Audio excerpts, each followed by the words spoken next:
1, Actes le chapitre 1,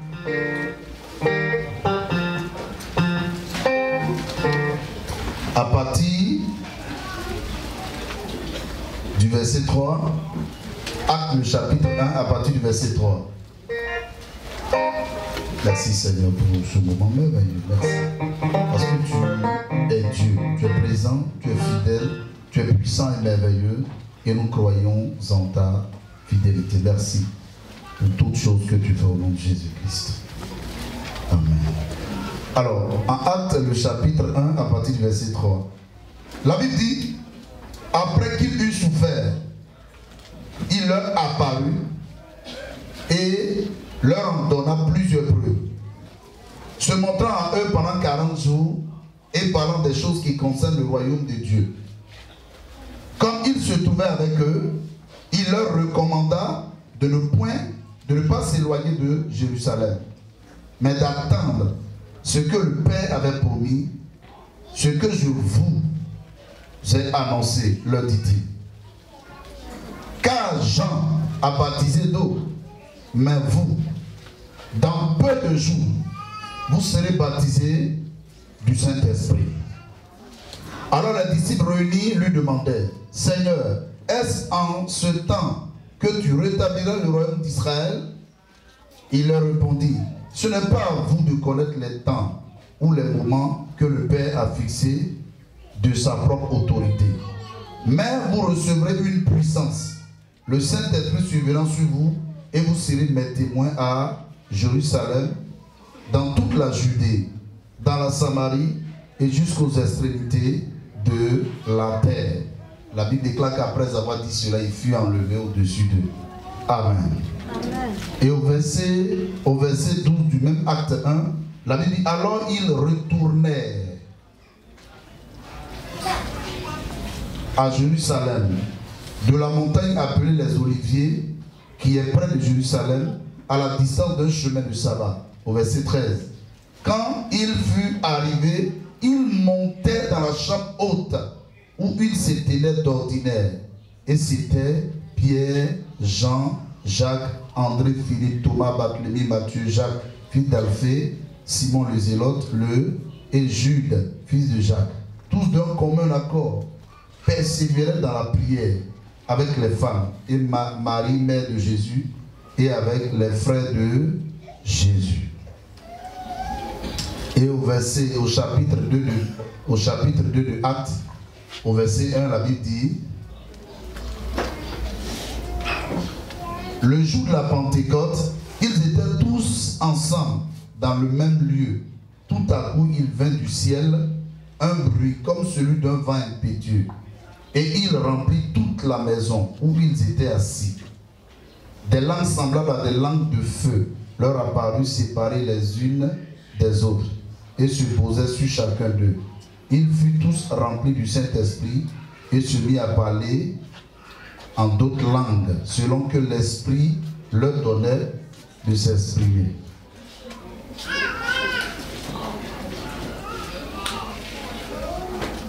C'est ça? Ok, c'est fini. Amen. Gloire à Jésus. Dis le Saint-Esprit. Le Saint-Esprit. Le Saint-Esprit. Le Saint-Esprit. Ce matin, nous allons parler du Saint-Esprit. Et après, nous allons prier afin que le Seigneur nous fasse grâce encore d'être une fois de plus rempli de son Saint-Esprit. Alors, bien aimé, la Bible nous dit, comme je vous l'ai dit tout à l'heure, que notre Seigneur a souffert le martyre pour nous. Il a souffert ce que vous pouvez imaginer, ce que vous ne pouvez pas imaginer. L'un des films qui a, de façon assez plus poussée, démontré de ce que notre Seigneur Jésus-Christ a vécu, la souffrance, la cruauté humaine, c'était la passion du Christ. Ça a été l'un des films qui a essayé de présenter de façon plus profonde les souffrances que le Seigneur Jésus a endurées pour toi et pour moi. C'est un film dont certaines parties sont censurées même souvent. Là, ça a été, c'est difficile. Alléluia. Bien aimé, après qu'il ait vécu tout cela, vous le savez avec moi, il a été ressuscité le 3e jour. Alléluia. Et la Bible dit, quand il est ressuscité, comme nous l'avons lu, il se présente à ses disciples pendant 40 jours. Quelqu'un dit 40 jours. Quand il se présente à eux pendant 40 jours, avec toutes les preuves qui attestaient de sa résurrection, la Bible dit, 40 jours après, il était temps que le Fils de l'homme monte au Père. Imaginez-vous un seul instant, des hommes qui ont cru en toi, qui ont espéré en toi, qui ont tout laissé, qui ont tout abandonné et qui t'ont suivi. Je m'imagine un Matthieu qui était péagiste et qui s'est levé. Vous connaissez le pont à péage là? Voilà, c'est ce que Matthieu faisait. Quand vous voyez souvent, quand vous passez, il y a l'argent. Vous voyez, quand tu es sur le pont, vous voyez, il dit, yeah. Les gens gagnent l'argent. Et je dis à mon fils, j'ai là. Alors quand il était dans la voiture, il dit, ben, ça là comme ça là. Ça, si tu as eu le projet du 4e pont là, mais chaque 2 minutes, tu es millionnaire. Et puis on riait. C'est ce que Matthieu faisait. Et quand le Seigneur va vers lui et qu'il lui dit, laisse ce que tu es en train de faire, suis-moi. Matthieu laisse tout et puis le suit. Marc a aussi laissé. Pierre, il était pêcheur. Pêcheur qu'il était, gagnait énormément de poissons. Il vivait de la pêche. Mais quand le Seigneur Jésus se révèle à lui, il lui dit, viens. Pierre laisse tout ce qu'il avait à faire dans la pêche et puis le suit. Chers frères et sœurs, il les avait rassemblés autour de lui. Ils étaient vraiment nombreux. 70, 12 qui lui étaient intimes, 3 qui lui étaient très intimes, et 1 qui était encore plus poussé dans l'intimité avec lui. La Bible dit qu'il a fait 3 ans de ministère avec eux. 3 ans d'intimité, il n'était pas différent d'eux. Il n'avait pas de barrière, il n'avait pas de balise, il n'avait pas d'obstacle, il n'avait pas de glace entre lui et ses disciples. Écoutez, ils étaient si proches, si intimes, qu'il avait même le pied. Il y avait un particulièrement qui était très, très intime, qui se couchait même sur sa poitrine. Quelle grâce! Et la Bible dit, voilà que le Fils de Dieu, c'est-à-dire le Fils de l'homme, Jésus-Christ, Dieu, Seigneur, Roi des rois, va faire 40 jours. Et il sent que bientôt il va monter. Et vous imaginez quelqu'un qui est aimant, un père aimant, qui se rend compte que dans les heures qui vont suivre, il va laisser, n'est-ce pas, ceux avec qui il était proche, intime. Vous savez, les dernières heures ou les derniers moments d'un père, il y a un voisin ici qui a perdu sa mère quelques jours après la fête des mères. Il dit, mais elle a fait la fête des mères avec ses enfants. Ils lui ont balancé la photo, lui il a reçu la photo, il était tellement content. Et puis bon, il se balançait partout, les gens commentaient. Et puis, je crois le surlendemain, le mardi, sa fiche qui elle est, lui c'est à manger, elle dit, elle mange pas. Et puis elle lui demande, mais il n'y a pas, dit non, il n'y a rien. Et le lendemain, comme elle n'a pas mangé, elle dit, bon, ok, elle appelle le médecin rapidement pour qu'il voit ce qu'il y a. Et le médecin prescrit des médicaments. Elle n'avait rien. Donc on prescrit les médicaments, la fille va acheter les médicaments à la pharmacie. Elle revient, on dit, ta maman est partie. Vous voyez que, quelque part d'une certaine manière, celle-là, elle savait qu'elle allait bientôt partir. Et elle ne voulait pas que ses enfants qui l'aimaient la voient partir. Est-ce que vous comprenez ce que je dis? Jésus sait que bientôt il va partir. Il a fait 3 ans avec des gens qu'il a aimés. Par-dessus tout, malgré leur frasque, malgré leur impulsion. Il y en a d'autres qui étaient impulsifs. Il y en a d'autres qui avaient un audace qu'ils n'avaient pas besoin. Comme Pierre qui a coupé l'oreille de Malchus, le soldat qui était venu le prendre à Gethsémane. Ils savent que ceux-là ont abandonné père, mère, frère, soeur, amis, connaissances pour le suivre pendant 3 ans. 40 jours. Et la Bible dit, comme un Dieu aimant, comme un Dieu amour, comme un Dieu compatissant. Et j'avais dit quelque chose à ces derniers. Alors qu'ils avaient reçu le baptême de Jean, qui était le baptême de repentance. Je leur avais dit que Jean, que vous voyez qui est grand puissant, il vous a baptisé de quoi? D'eau. Mais le moment viendra où moi, je vous baptiserai du Saint-Esprit. Alors la Bible dit, avec ses disciples, il a dit, est-ce que vous vous rappelez de ce que je vous avais dit? Vous savez, quand tu regardes un bon film et que tu es hyper connecté à ce film et que tu sens que le film est en train de finir, toi-même, tu vis le film et tu sens que des larmes commencent à couler de tes yeux, tu dis, oh, c'est un bon film. Je m'étais plongé dans ce film. Ce film m'avait emporté. Est-ce que vous vous souvenez de ce que je vous avais dit? Et il dit, oui papa, oui maître, oui Seigneur, on se souvient. Il dit, ok. Le temps est arrivé pour que cette parole, selon laquelle vous avez été baptisé d'eau par Jean, et que moi je vous baptiserai du Saint-Esprit. Mais écoutez, elle ne peut se faire tant que je suis sur la terre. Le seul moyen par lequel, la seule possibilité que cette parole se réalise, c'est que moi je m'en aille, c'est que je ne sois plus avec vous.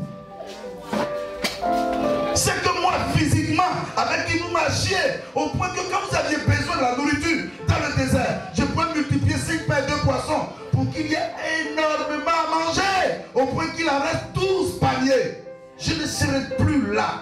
Je ne serai plus ce Père aimant, ce Dieu aimant qui était capable de guérir la fille de Jairus, de ressusciter Lazare qui était mort, mon ami. Je ne serai plus avec vous. À un moment de répéter, le temps est arrivé. Et je vous dis que c'est des heures, c'est seulement des heures, c'est seulement des minutes. Et il sent que la pression commence à monter, la tension commence à monter. Vous savez, quand tu sens que quelqu'un qui t'est cher est en train de te dire ses dernières paroles, regarde ce qui se passe. Tu dis non, arrête de parler. Non, arrête de dire non, il faut que je te parle. La Bible dit, Jésus, celui pour qui nous sommes là ce matin, dit à ses disciples, bientôt je vais m'en aller. Écoutez, la Bible dit, quand il dit ça, les disciples se réunissent rapidement. Parce qu'ils sentent que l'atmosphère est bizarre. Ils sentent qu'il y a... Attendez, quand un grand homme tombe souvent, vous voyez ce qui se passe dans l'atmosphère. Ça dépend de son grade. On dit, ah, c'est parce qu'il devait tomber que le ciel était noir. C'est parce qu'il devait tomber que je n'avais pas mangé depuis le matin. Et je n'avais pas aussi faim. C'est parce que. Donc rapidement, les 12 s'appellent. Pour ne pas dire les 11, parce que l'autre avait été traître. Il avait laissé Satan entrer en lui. Donc il était déjà mort. Je parle de Judas Iscariote. Donc les 11 se réunissent rapidement et ils se concèdent. Les gars, tu sens, non? Tu sens? Est-ce que tu sens qu'il y a quelque chose? C'est bizarre. Hein? L'atmosphère est bizarre. Ok, on va lui poser une question rapidement. Parce que pour nous, le motif de notre consolation sera ce qu'on va lui poser comme question. Alors ils vont vers lui. Il dit, Père, bon, on se rappelle que tu nous l'avais dit. Et on ne peut pas t'empêcher de faire maintenant ce que tu veux faire. Même si nous te demandons pas. Écoutez, rappelez-vous, quand sur le mont où il a été transfiguré, la Bible dit, il y a un de ses disciples qui lui dit, Jean, il dit, mais c'est pas la peine que nous descendions encore. On peut rester ici. Tu comprends? Faites des tentes pour Moïse. Et puis qui? Élie. C'est ça? Et puis, nous autres, on peut se retrouver là. Toi, une tente pour toi. Nous, on peut se retrouver là. Sur la montagne, le soleil va nous taper sur lui. Nous, seulement si on est avec toi, on est heureux. Il a dit non, ça ne se passe pas comme ça. Il voulait vraiment que les choses restent comme ça ici. Sur la montagne de la transfiguration. Mais, qu'est-ce qu'ils pouvaient faire devant un maître puissant, Jésus? Ils sont redescendus de la montagne de la transfiguration. Il leur a dit, ne dites pas ce que vous avez vu ici là à quelqu'un. Donc ce jour-là, écoutez, quand ils sentent que les heures approchent, ils comprennent automatiquement qu'ils ne peuvent pas empêcher au maître de faire ce qu'il veut faire. Parce que bientôt il va être enlevé. Donc la seule question plausible qui entre dans leur esprit, il dit, mais on va lui demander. Ce qu'il a dit là, ça va se faire en même temps avec le rétablissement d'Israël en d'autres termes. Ça va se faire en même temps le rétablissement de notre vie. Ça va se faire en même temps avec notre promotion, notre élévation. Attendez, regardez comment les gens vont nous prendre. Regardez, regarde, moi j'ai abandonné la pêche. Regarde, c'est qu'il me dit, écoutez, la foi va commencer à basculer. Il y a eu tout un tas de choses qui ont commencé à se lever dans leur cœur. Les émotions, les réflexions, les pensées, les questions. Et ils se demandent, mais attends, moi je vais retourner à la pêche. Non, les gens vont se moquer de nous. Ils disent, mais où est le maître? Il est parti. Regarde. Bon, attends, qu'est-ce qu'on fait? Bon, demandons-lui, est-ce qu'à ce temps-là, que Israël sera rétabli? Ils vont lui poser la question. Il dit non. C'est pas vous qui devez le savoir. Vous n'avez pas à le savoir. Ce n'est pas de votre ressort. Écoutez, c'est comme quelqu'un qui dit, Seigneur, si je t'accepte là, ma situation là, elle va devenir comme avant. Est-ce que je vais continuer à travailler? Je vais reprendre mon travail là-bas. Est-ce que mon mari va revenir? Est-ce que si je t'accepte là, est-ce que si je décide de marcher avec toi, j'accepte ta parole, est-ce que ma situation qui est à un niveau vraiment très bas va se reconfigurer comme moi je veux? Il dit non, ce n'est pas ce que je vous dis. Ça là, concernant votre situation, concernant le rétablissement d'Israël, du royaume d'Israël, ça dépend de Dieu. Ça dépend de Dieu. Vous n'avez pas à le savoir. Vous savez, il y a des gens souvent qui viennent à l'église et qui veulent tout savoir sur leur vie. Bon, je veux tout savoir. Ma vie sera comment dans 2 ans? Attends, ma vie sera comment l'année prochaine? L'année prochaine, quel vœu je dois me souhaiter? Longévité parce que le diable voudra que je meure pour que la mort soit annulée. Ou bien richesse parce qu'on voudra que je sois pauvre alors que je veux être riche. Alors le mot richesse va annuler, anéantir l'esprit de pauvreté. Il dit non, ce n'est pas de votre ressort. Ce n'est pas de votre ressort. Alors il se rend compte que les dés sont déjà vidés. Tout est déjà jeté, c'est terminé. Le maître va bientôt partir. Mais écoutez, le Seigneur dans son amour pour eux comprend leurs peines, leurs inquiétudes, leurs interrogations. Il comprend que sur la terre ici où nous vivons là, si tu es un homme ordinaire, tu seras écrasé. Si tu es une femme ordinaire, tu seras brisé. Écoutez, si tu n'as pas de force d'impact, de puissance, les hommes te craseront. Écoutez, si nous qui sommes là ce matin, nous ne sommes pas une église vivante, les forces des ténèbres dans ce quartier vont nous étouffer, nous anéantir. Jésus savait pertinemment que ces 11 devant lui avaient besoin d'entendre une parole assez importante avant qu'il ne s'en aille. Alors il a dit, écoutez, je vous sens frère, je vous sens épuisé, je vous sens comme des hommes qui sont prêts à lâcher. Et il se rappelle de Pierre.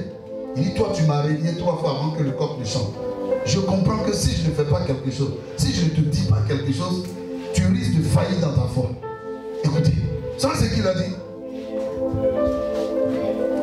Il dit, ce n'est pas seulement que vous serez baptisés d'eau et de feu seulement. Bon, baptisé d'eau et de feu, ça veut dire quoi? On ne peut pas dire baptisé de l'esprit et de feu. Ça veut dire quoi? Est-ce que ça ne sera pas le même impact que le baptême d'eau? Il fallait éclairer les choses dans l'esprit des disciples afin que la foi des disciples soit affermie. Que le Saint-Esprit te donne de comprendre ce que tu ne comprends pas, afin que ta foi soit affermie. Écoute, pendant que je suis en train de parler, ta foi est en train de basculer. Je prie le Saint-Esprit de te donner la connaissance, l'orientation, l'explication claire de ce que tu ne savais pas, afin que le sachant, ta foi soit bâtie, ta foi soit affermie, ta foi soit stable. Au nom puissant de Jésus, que le Saint-Esprit te le dise maintenant. Dis Amen, dis Amen, dis Amen. Il sent Jésus notre Seigneur. Ce qu'il faut qu'il leur dise quelque chose. Être baptisé d'esprit et de feu, ça ne suffit pas. Dans notre génération, il faut être explicite. Un maître qui te dit tout est mystère, mystère, mystère. Écoutez, avant de dire mystère, mystère, mystère, l'élève sera là, il va dire, mais attends, tiens, je ne peux plus rien comprendre sur la terre. Pour comprendre quelque chose sur la terre, il faut que j'ai 3 têtes, il faut que j'ai 4 pieds. Alors, pour ne pas avoir à me refaire parce que je ne peux pas me créer, il faut que je rentre dans un réseau pour être puissant. Non, Jésus dit, vous n'avez pas besoin de ça. Écoutez. Vous recevrez une puissance. Il dit, je sens que vous avez besoin de puissance. Une puissance qui, lorsqu'elle se absence ne vous fera rien. Même mon absence ne vous terrorisera pas. Même à mon absence, vous ne vous sentirez pas orphelin. Même dans les pleurs, vous ne vous sentirez pas abandonné. Même dans le rejet, vous ne vous sentirez pas oublié. Vous recevrez une puissance. Je dis à quelqu'un ce matin, tu recevras une puissance. Je ne sais pas dans quel état tu es, mais tu recevras une puissance ce matin. Tu recevras une puissance ce matin. Tu recevras une puissance ce matin. Je ne sais pas dans quelle condition tu es, mais le Saint-Esprit te remplira parce que tu recevras sa puissance. Il dit vous recevrez une puissance. Parce que je comprends que vous avez besoin de puissance. Je comprends que vous avez besoin de force. Je comprends que vous avez besoin d'autorité. Je comprends que vous avez besoin de pouvoir. Écoute, tu as besoin de pouvoir ce matin.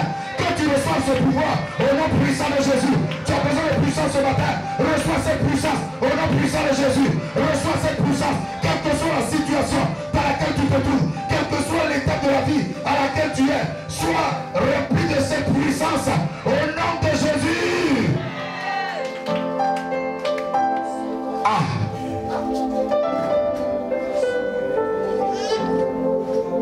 Il faut que je le dise. Parce que je comprends qu'un homme, pour être intouchable sur la terre, il faut qu'il soit puissant. Un homme, pour être tranquille sur la terre, il faut qu'il soit puissant. Un homme, pour vivre épanoui sur la terre, il faut qu'il soit puissant. Pourquoi la puissance? Parce que le diable est puissant. Si moi qui suis adversaire du diable, ennemi du diable, je ne suis pas puissant, il va s'en dire que le diable me crasera. Frère, si tu n'es pas puissant dans ton domaine d'activité, tu seras écrasé, tu disparaîtras. Si tu n'es pas puissant là où tu es maintenant, pendant que je te parle, si tu n'es pas puissant, par l'autorité de la puissance de Dieu, frère, il faut t'enlever là où tu es. Dis à ton ami, il faut que je sois puissant. Dis à ton esprit, il faut que je sois puissant. Dis à ta vie, il faut que je sois puissant. Il faut que je sois puissant. Il faut que je sois puissant. Vous savez comment on fait pour captiver les esprits? Dans les loges maçonniques, on leur dit, quand tu vas adhérer à notre club de fraternité, de lumière, entre guillemets ténèbres, tu seras puissant. Et vous savez comment il répond? Oh, je désirais vraiment être puissant. Donc je vous suis.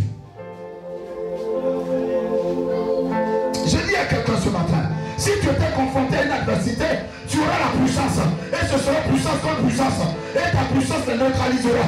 Écoutez-moi bien. Si tu étais exposé à l'adversité, si tu étais exposé à un combat, tu seras rempli de puissance ce matin. Et cette puissance va neutraliser la puissance en face. Au nom puissant de Jésus. Est-ce que tu peux me dire Amen? Il vous recevra une puissance. Parce qu'un homme ordinaire ne règne pas. Une femme ordinaire ne règne pas. Écoutez, j'entends des gens dire souvent, je suis animiste. Ah, moi je n'adore pas Dieu, je n'adore pas Satan, je suis animiste. Si tu n'es pas l'un, ça dit Jésus, c'est que tu es de l'autre côté. Un pied dedans, un pied dehors, c'est dehors. Je vous le dis, c'est la vérité. Si sur cette terre tu n'as pas de pouvoir, tu n'as pas d'autorité, tu seras évincé, tu seras détruit, tu seras écrasé et tu disparaîtras. Jésus sait que ces hommes-là, qui étaient au nombre de 11, s'il ne leur investit pas de son pouvoir, s'il ne leur donne pas quelque chose qui va faire d'eux des hommes puissants, forts et extraordinaires sur la terre, ils vont disparaître après lui. Ils ne seront plus, il sera au ciel et il regardera la disparition de ces 11 disciples. Le Seigneur désire t'accorder une puissance. Parce qu'il sait que si tu n'as pas cette puissance, il aura quelques jours seulement. Il aura quelques jours seulement et tu disparaîtras. On n'attendra plus parler de toi dans un mois. On n'attendra plus parler de toi dans un an. On n'attendra plus parler de toi dans 2 ans. Il sait que tu disparaîtras sans cette puissance. Voilà pourquoi il va te l'accorder ce matin. Afin que de là où tu es, tu sois un homme puissant, un homme invincible, un homme vaincu, une femme invincible, une femme invincible, une femme invaincue. Quelqu'un me dit Amen. Et le Seigneur lui donne cette puissance. Tu vois pourquoi tu pleures? Les disciples aussi ont pleuré avant toi. Tu vois comment tu gémis? Les disciples aussi ont gémi avant toi. Tu vois pourquoi tu soupires?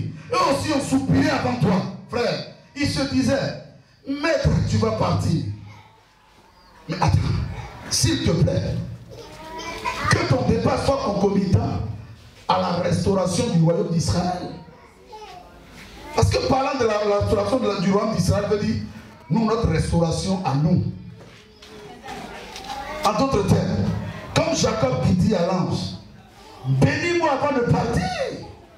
Parce que si je rate cette opportunité, qui serait devant mon frère Issou? Et Jésus comprend.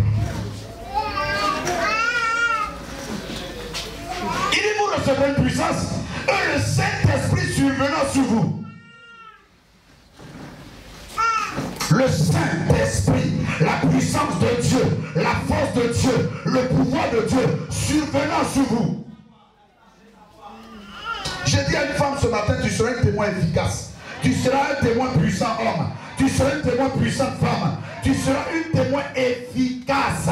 Je te parle parce qu'il y a quelques temps de cela, les hommes t'ont dit, mais quel genre de chrétien es-tu? On ne voit pas ton chrétiennet là. Chrétien, on ne voit pas. Je t'annonce ce matin que le Saint-Esprit va faire de toi une femme extraordinaire. Parce qu'il va venir sur toi. L'Esprit qui est venu sur Marie et Pierre enfanté. Jésus, par la grâce de Dieu, va venir sur toi. Et cet Esprit va te remplir. Cet Esprit va t'impacter. Il va t'influencer. Celui qui me dit Amen est préparé à recevoir cet Esprit. La Bible dit, quand il est dit ces paroles, quand il est dit que vous serez remplis du Saint-Esprit, parce que vous recevrez une puissance, le Saint-Esprit surviendra sur vous, et vous serez mes témoins, parce que moi je suis puissant. Si je dois envoyer quelqu'un quelque part, il faut qu'il soit aussi puissant comme moi. Tu ne peux pas témoigner de la grâce, de l'amour, de la bonté du Seigneur Jésus, et ne pas être puissant, et ne pas refléter la puissance de Jésus-Christ. Il dit le témoignage que vous allez apporter où que vous soyez, le témoignage de ma résurrection, le témoignage de mon amour, le témoignage de ma bonté, le témoignage de ma miséricorde que vous allez apporter ce témoignage avec puissance. Vous allez l'apporter avec autorité. Vous allez l'apporter avec force. Vous allez l'apporter avec pouvoir. Est-ce que quelqu'un me dit Amen ce matin? Que le Seigneur remplisse sa bouche, que le Seigneur remplisse sa vie, afin qu'il soit ce témoin puissant et efficace. La Bible déclare, quand il finit de leur dire ça, parce qu'il est Dieu, il comprend que c'est ce qu'il leur fallait.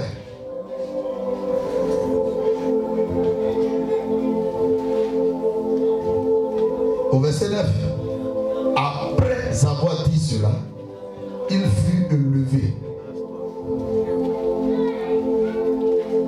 Ça veut dire qu'il fut enlevé. Waouh! Léo Karayanda Labrokoshi. Quelqu'un dit, est-ce que tu es avec moi-même? On dit, mais comment ça? Tu me poses la question. Ah, je ne comprends pas. Comme je ne le vois pas là, tu veux le voir comment? Après avoir dit cela, il commença à être élevé au-dessus d'eux. On dit, il le regardait s'élever, disparaître dans les nuages.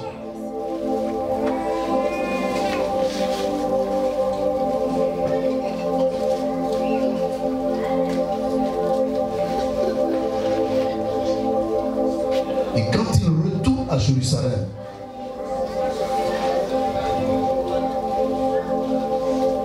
les hommes puissants, les hommes qui désirent la puissance ont la méthode de marche, ont la méthode d'action.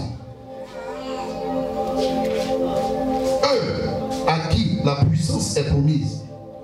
Parce qu'il a dit, ne vous éloignez pas du territoire où vous êtes allé à Jérusalem. Or, ils s'étaient détachés de Jérusalem, décalés de Jérusalem pour être enlevés. Sur le mont Olivier, alors, quand ils constatent l'enlèvement du Seigneur sous leurs yeux, ils retournent à Jérusalem.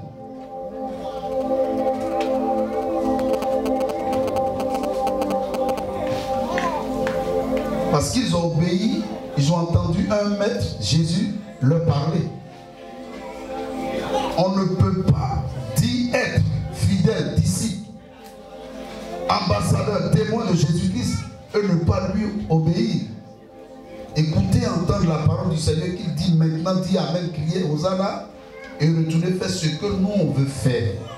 C'est inadmissible.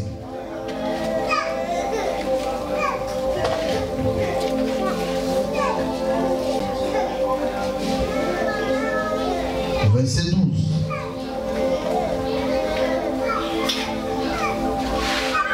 Dès qu'il fut arrivé au verset 13, ils montaient tous. Parce que c'était une promesse qu'il leur avait faite. Elle ne s'était pas encore réalisée.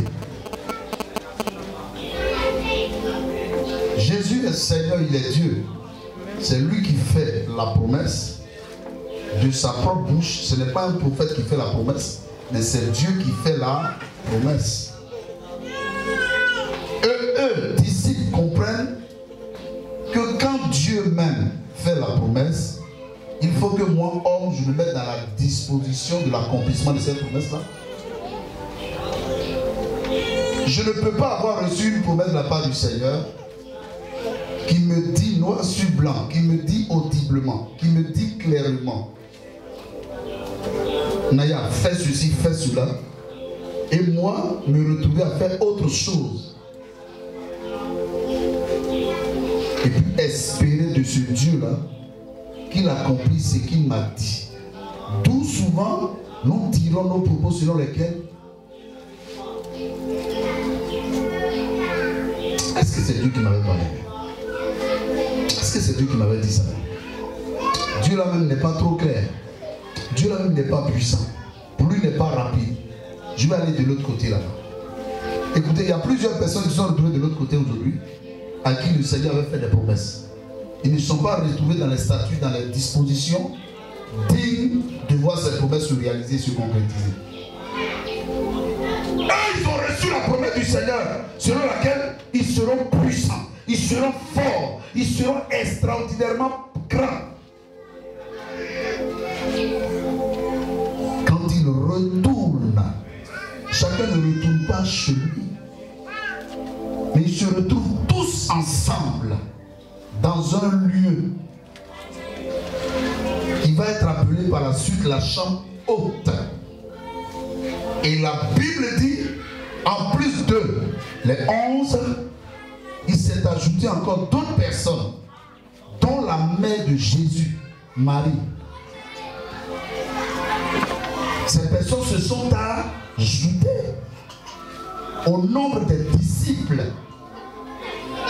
pour attendre la promesse. La mère même de Jésus n'a pas dit dans tous les cas, c'est mon fils. Le jour où ça va se réaliser, où que je sois, ça va tomber sur moi. Non. Est-ce que vous avez bien lu? La mère de Jésus. Elle comprend que le rôle qui lui a été donné sur la terre, qui était une grâce parmi tant d'autres, c'était de concevoir Jésus par la vertu du Saint-Esprit. Parce qu'elle en était dans les dispositions. Alors, quand elle entend aussi et qu'elle voit l'action des disciples qui vont se retrouver quelque part, elle, mère du Seigneur Jésus-Christ, les suit avec d'autres disciples, avec d'autres personnes qui avaient aussi marché avec Jésus. Ils suivent les 11 et ils vont se retrouver quelque part. On appelle ça la chambre haute. L'accomplissement d'une prophétie, la réalisation d'une parole de Dieu, la réalisation d'une parole de Dieu dans la vie d'un homme, d'une femme, demande implicitement l'obéissance scrupuleuse à la parole de Dieu, à la volonté de Dieu.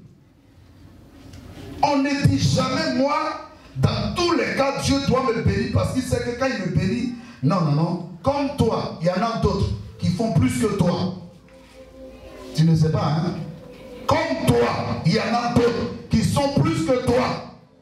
Mais qui cependant se mettent aussi dans les dispositions requises par le Seigneur, recommandées par le Seigneur pour atteindre l'accomplissement de la promesse. La mère de Jésus, lisons ensemble. La Bible dit, au verset 14, tous d'un commun accord, persévérer dans la prière. Acte 1, verset 14. Tous d'un commun accord, persévérer dans la prière. Avec les femmes et Marie, mère de Jésus.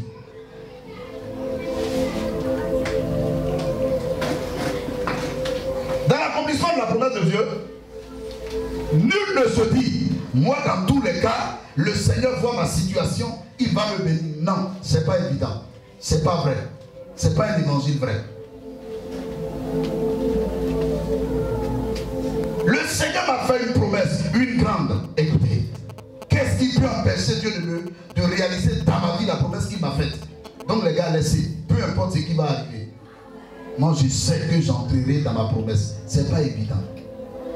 Parce qu'il y a le lieu, l'endroit, et j'allais même te dire les personnes avec lesquelles il faut marcher pour voir la promesse se réaliser. Est-ce qu'il y a des hommes et des femmes qui m'entendent ce matin? Est-ce qu'il y a des personnes qui m'entendent ce matin? Est-ce qu'il y a des hommes et des femmes qui m'entendent ce matin? Et la Bible dit se retourne dans ce lieu. Et au chapitre 2, pendant qu'il s'y retrouve, je suis sûr que chacun se disait, mais la promesse dont il parle, elle va se réaliser comment? Nul ne peut imaginer de quelle manière est-ce que ça va se passer. Vous qui êtes là-bas, vous suivez ici, vous suivez ici, vous suivez ici, vous suivez ici. Vous suivez.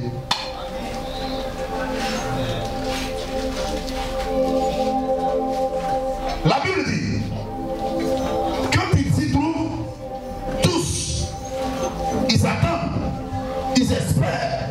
Écoutez, dans la même mentalité, dans le même esprit, dans le même état d'esprit, dans la même façon de réfléchir, ils sont ensemble et chacun se dit, Seigneur, envoie ce que tu as promis. On ne sait pas de quelle manière ça va tomber, mais il faut que tu l'envoies. Moi, je veux la recevoir. Je suis là ce matin pour la recevoir.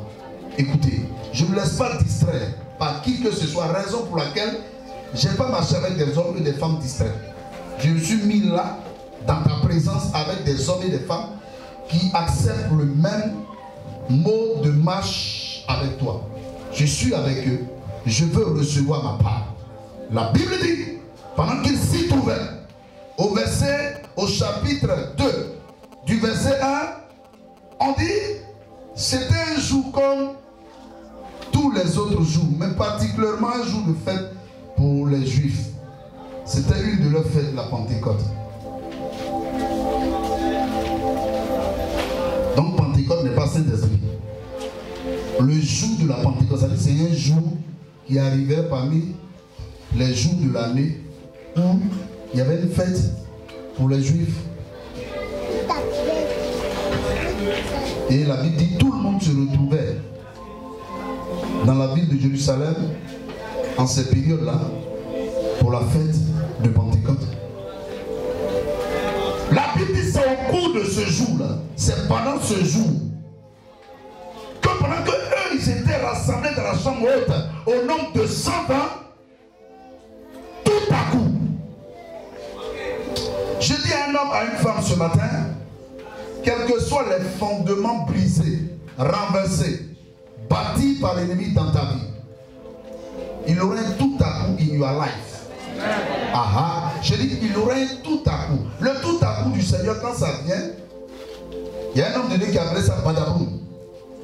Un autre a dit boum. Écoutez, le tout à coup du Seigneur, quand il vient, c'est imprévisible. C'est inarrêtable. C'est incontrôlable. Même les éléments de la nature ne peuvent empêcher la réalisation et l'accomplissement de cette chose-là. Je te dis, c'est la vérité.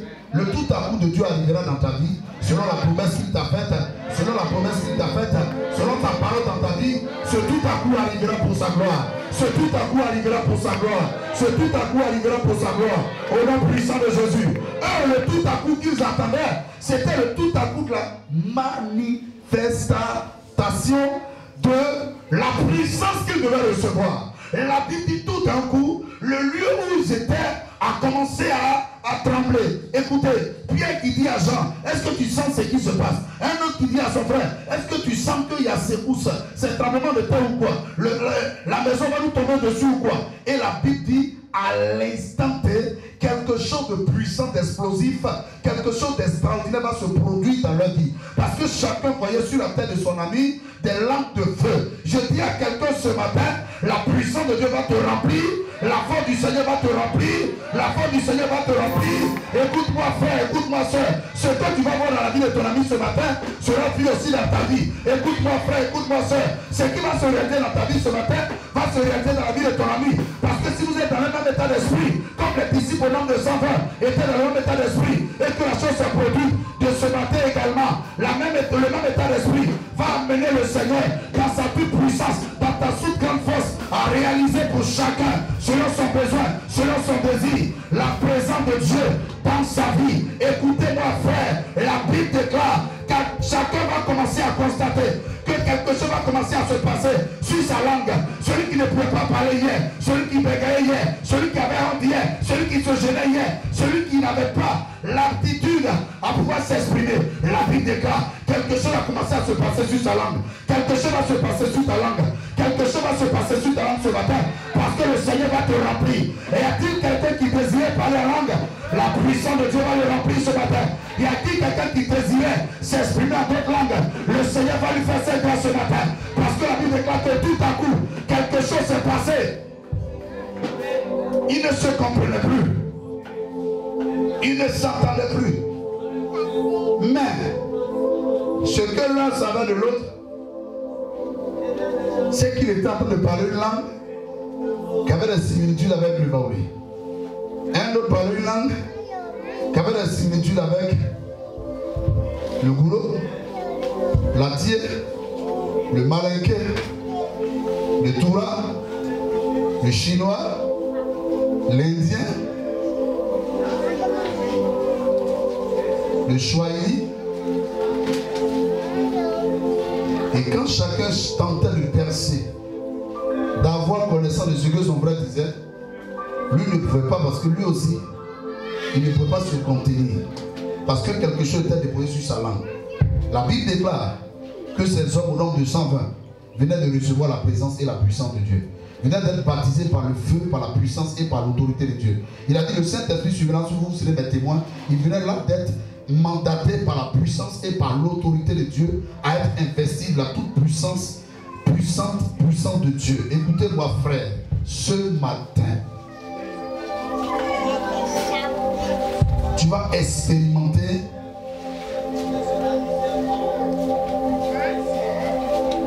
quelque chose de nouveau dans ta vie. La Bible déclare que l'homme ordinaire qu'ils étaient, quand ils reçoivent cette toute puissance, écoutez, l'homme ordinaire qui était Pierre va commencer à s'élever, il va commencer à sentir en lui qu'il n'était pas un homme ordinaire, mais qu'il était un homme extraordinaire. La femme ordinaire qui était Marie va commencer à sentir en elle qu'elle n'était pas une femme ordinaire, mais qu'elle était une femme extraordinaire. Marie de Magdala également va commencer à sentir qu'elle n'était pas une femme ordinaire. Quelque chose se passait en elle. Ce n'est pas de la volonté ou du fait de l'homme, mais c'était de la volonté absolue du Seigneur Jésus.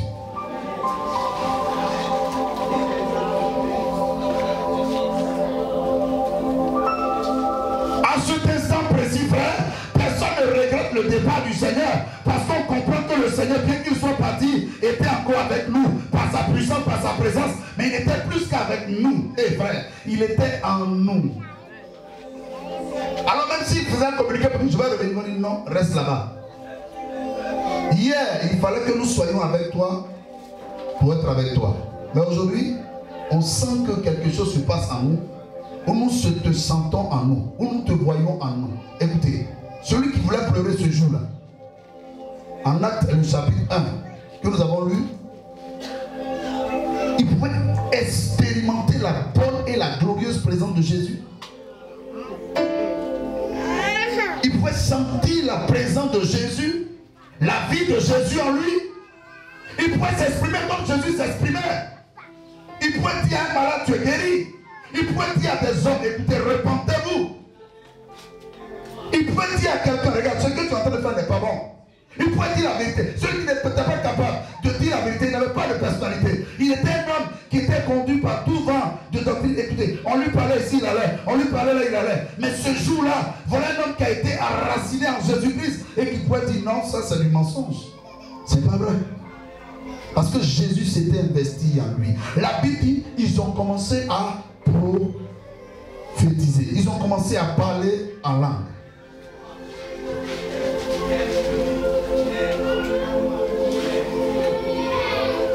Ils n'étaient plus eux-mêmes. Tu vois pourquoi tu souffres dans la vie chrétienne? Tu vois pourquoi tu souffres dans ta foi? Pourquoi tu sens que tu fais des efforts? Tu sais, parce que tu luttes sur toi-même, tu fais les choses par toi-même. Il leur a dit, le Saint-Esprit survenant sur vous serez ma témoin. Ça veut dire quoi? Quand vous parlerez désormais, ce n'est plus vous qui parlerez, mais c'est l'Esprit de Dieu qui parlera au travers de vous. Donc du coup, quand j'ouvre la bouche, c'est lui-même qui met les paroles dans ma bouche.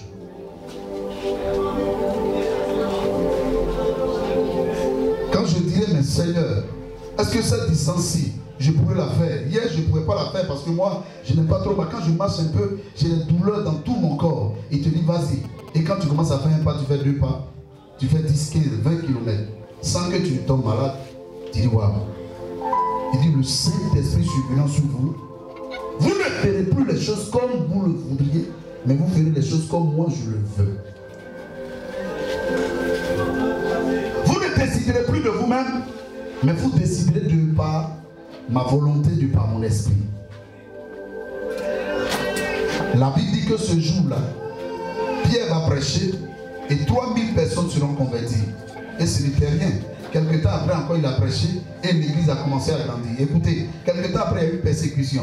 Mais la persécution n'a pas limité, n'a pas freiné l'action de l'église. Parce que le Saint-Esprit était là. Écoute, tu sais pourquoi tu t'arrêtes souvent quand on te persécute un peu, quand on t'éprouve un peu, tu t'arrêtes. C'est parce que le Saint-Esprit n'est pas à l'œuvre dans ta vie. Quand il est à l'œuvre dans ta vie, c'est quand on te persécute même plus que la flamme de l'Esprit en toi est ravivée. Tu sais pourquoi tu abandonnes quand on crie sur toi à la maison, hein, ton mari dit, il ne va pas à l'église alors que lui me plaisantait, et puis toi effectivement tu ne vas plus à l'église. C'est parce que la flamme du Saint-Esprit n'est pas encore activée en toi.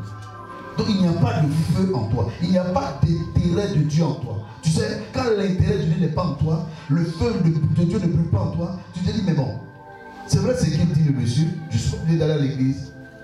Voilà pourquoi tu veux faire 1 mois, 2 mois, et puis toi-même, tu ne sens pas que les choses ne sont pas normales dans ta vie. Mais quand le feu de Dieu commence à brûler en toi, écoute, tu trouves voies et moyens. Même quand quelqu'un voudrait t'empêcher d'adorer le Seigneur, de faire comprendre la personne et de te soustraire des mailles, des filets de l'ennemi. Parce que souvent c'est l'ennemi qui met ça dans leur bouche. Tu te dis, hey, tu ne bouges pas aujourd'hui. Lui, il ne sait pas pourquoi il a dit ça. Il sait très bien que la prière que tu fais, l'effort que tu fais dans la foi, a une grâce qui déborde sur sa vie. Mais celui-là, il ne sait même pas pourquoi il a dit. Mais en le disant, en même temps, il se dit quoi? Peut-être qu'elle va creuser en elle pour dire non, attends, chérie, mais qu'est-ce que tu dis là? Mais comme le Saint-Esprit n'est pas à l'heure, dès qu'on lui dit ça, elle se dit, elle abandonne. Tu vois pourquoi tu abandonnes, tu relâches à chaque fois que tu n'as pas le feu en toi? C'est parce que simplement le Saint-Esprit qui a rempli les disciples ce jour-là ne t'a pas encore rempli. Celui qui a rempli, qui a visité les disciples ne t'a pas encore visité. Alors pourquoi tu te trouves? C'est un effort, wow, c'est vraiment un effort difficile. Regarde, quand tu marches même, tu sens que c'est difficile. Tu sens que c'est des montagnes que tu transportes sur toi. Yeah. Aujourd'hui, je suis lourd, hein. C'est les 18 montagnes de l'eau qui sont sur moi, oui. Tu sais, le Saint-Esprit n'est pas là. Il ne brûle pas. Mais ce matin, il va brûler dans ta vie. Il va brûler dans ta vie ce matin. Le Saint-Esprit va brûler dans ta vie ce matin. Il va brûler dans ton cœur ce matin. Il va brûler dans ta vie ce matin. Il va brûler. Quelque temps, quand Pierre prêche, la Bible dit, les hommes lui demandent, bon, ok, homme frère, tu as prêché, maintenant qu'est-ce que nous on peut faire pour suivre le Seigneur et être comme toi? C'est ce qu'il a dit en Actes le chapitre 2, le verset 38, allons-y.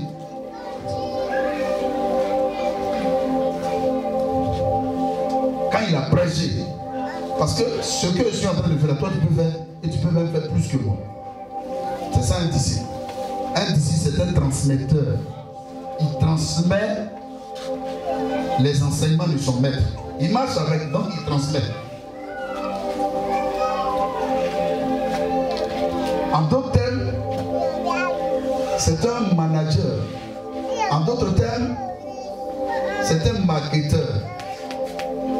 Il fait le marketing de celui pour qui il est arrêté.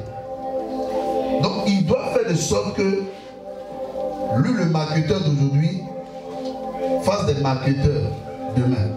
Il s'arrête comme lui ou qui vont plus loin que lui pour annoncer ce même Jésus, ce même évangile.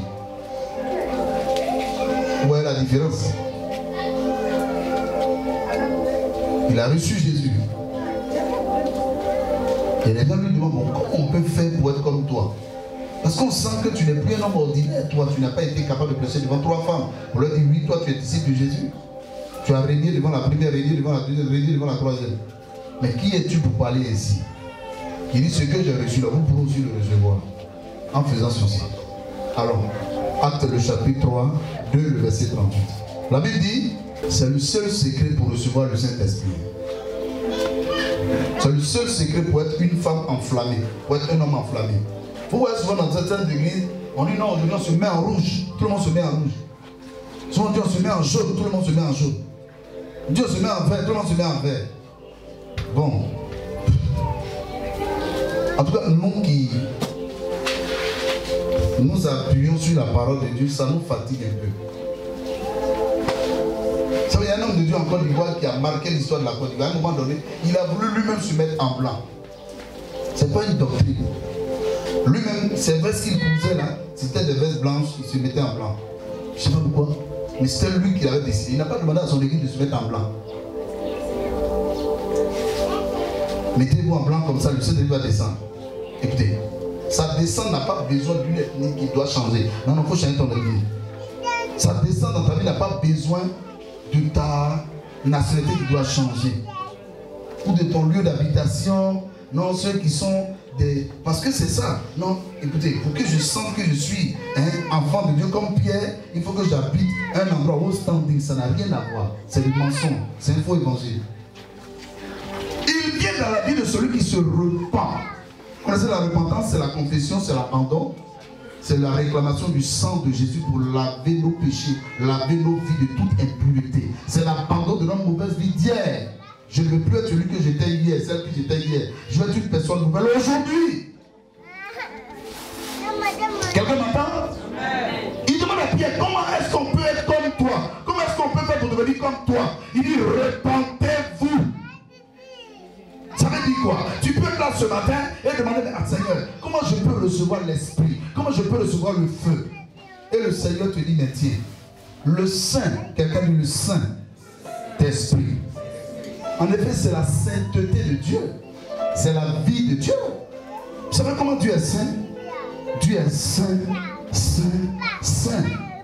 Donc ce Saint-Esprit-là ne peut pas venir dans la vie de celui dont la vie est souillée. Quelqu'un m'entend? Voilà pourquoi un païen ne peut pas recevoir ce feu du Saint-Esprit-là. Voilà pourquoi un menteur ne peut pas recevoir le feu de ce Saint-Esprit-là. D'où les inventions que les gens font. À la limite, même ils invoquent leur démon. Toi, tu sais que le monsieur est faux. Mais il te dit le Saint-Esprit est sur sa vie. Frère, Saint-Esprit. Mais Pierre dit aux gens, repentez-vous, repentir. Repentance, c'est-à-dire confession n'est pas autre chose que abandonner ce qu'on fait de mal et de mauvais. Mais lui, devant moi, il n'abandonne pas. Il est toujours dedans. Et puis il dit le Saint-Esprit est sur sa vie. Vous voyez un peu le problème aujourd'hui? Voilà pourquoi l'église souvent n'est pas puissante. Et les chrétiens crient gloire. Parce que pour eux, il faut simplement que la chose se réalise. Elle doit se réaliser. Même si elle est falsifiée, elle n'a qu'à se réaliser. Même si elle est fausse, elle n'a qu'à se réaliser. On dira, elle s'est réalisée. À quel prix? Eh bien, nous, les promesses de Dieu dans nos vies se réalisent parce que Jésus a payé le prix à la croix pour nous. Raison pour laquelle ces disciples se retrouvent dans la chambre haute dans un même état d'esprit. Ils ne se laissent pas. Ils sont ensemble. Et quand ils reçoivent ce feu, Pierre prêche. Quand il prêche avec puissance, le peuple à qui il a prêché, qui a été converti, se demande, mais comment on peut faire pour être comme toi? Il dit, repentez-vous simplement. Et vous serez remplis et vous recevrez le baptême, le feu du Saint-Esprit, vous recevrez le don du Saint-Esprit. Tu veux que le Saint-Esprit t'embrasse ce matin? Est-ce que tu veux qu'il t'embrasse ce matin? Tu comprends qu'il ne peut pas t'embrasser tant que tu es dans le péché. Est-ce que tu comprends ce que je dis? Tu vois pourquoi ton cœur ne se brûle pas pour Dieu? C'est parce qu'il y a le péché quelque part. Donc quand le Saint-Esprit vient, il est Saint-Esprit. Ce n'est pas un esprit emmerdeur. Ce n'est pas un esprit emmerdeur. qui vient là contre notre volonté et qui vient, non. Il vient par notre volonté de vouloir le recevoir. Ça veut dire quoi? Je veux te recevoir. Quels sont les conseils pour que je te reçoive? Débarrasse-toi, repens-toi, confesse-toi. Donc je me confesse, alors je me sens prêt, préparé devant Dieu à recevoir l'Esprit de Dieu. Il vient. Et je sens que quelque chose se passe de plus, quelque chose de puissant se passe en moi. Je me sens réveillé. Avant, il y a des choses que je ne pouvais pas considérer comme impures, comme mauvais, comme méchants. Mais quand je reçois, ça c'est quoi ça? C'est plus la peine. C'est là que d'autres vont vous parler de je ne suis pas convaincu. Je ne suis plus convaincu. C'est en cela que d'autres vont s'engager dans une relation avant et se lever un matin, dire à celui avec qui elles étaient en relation, mais celle avec qui il était en relation, dit bon, ok, notre affaire là, ça dure combien de temps? Ça dure 2 ans, ok, on va arrêter aujourd'hui. Et il dit non, on arrête aujourd'hui. Et on arrête vraiment. Parce que je suis désormais un homme qui s'est repenti, donc confessé, donc abandonné sa vie ancienne, mais en qui vit désormais qui? L'Esprit de Dieu. C'est le seul moyen par lequel tu peux rester enraciné, affermi dans le Seigneur Jésus. Quelqu'un m'entend? Sinon ta vie chrétienne sera une vie difficile. Il le savait. Sans cette présence-là, Pierre et les autres allaient vivre une vie difficile sur la terre. Mais quand ils reçoivent cet esprit, ils ne sentent plus ce qu'ils vivent. Ils ne sont plus eux-mêmes. C'est ce que Paul dit en Galates, le chapitre 2, le verset 20. Il dit, j'ai été crucifié avec Christ.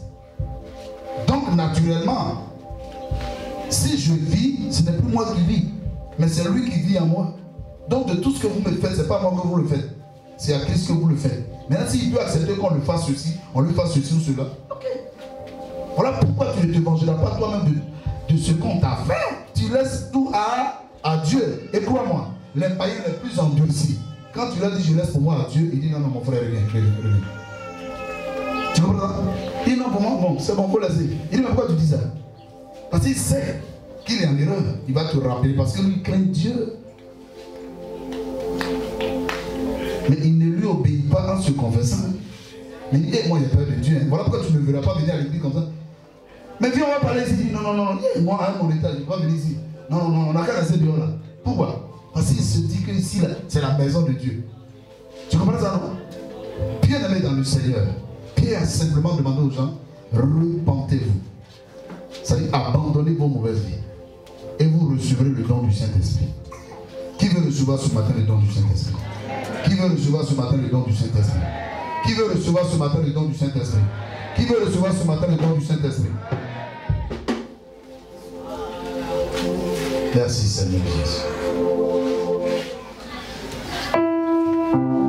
Il a été le consolateur des disciples. Il a été la force des disciples. Il a été le soutien des disciples.